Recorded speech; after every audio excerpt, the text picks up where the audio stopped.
Menghadapi kencing manis dan darah tinggi. Adik tak bangun lah. Bismillahirrahmanirrahim. Pertama-tama saya mengenalkan diri saya. Saya Haji Amran bin Haji Zainal.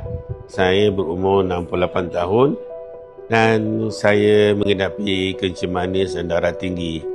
Saya ada satu masalah yang sulit nak diperkatakan, tapi saya hendak berkongsi dengan tuan-tuan semua supaya dapat jalan keluar daripada masalah yang saya hadapi dan tuan-tuan juga dapat keluar dari masalah ini. Iaitu masalah saya ialah, senang cakap, saya punya adik tak bangun lah. Adik tak bangun sebab saya kencing manis. Tuan-tuan pun tahu kan, pengaliran darah untuk kencing manis ni selalunya terganggu. Lebih-lebih lagi aliran darah yang mikro lah.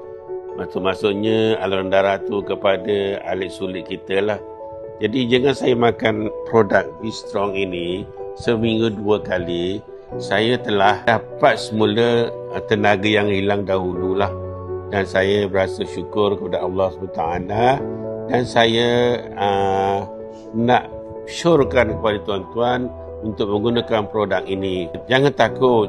Saya tak tipu, saya dah cuba. Saya tahu. Cubalah tuan-tuan. Mudah-mudahan Allah SWT berikan jalan keluar. Amin. Amin Rabbal Alamin.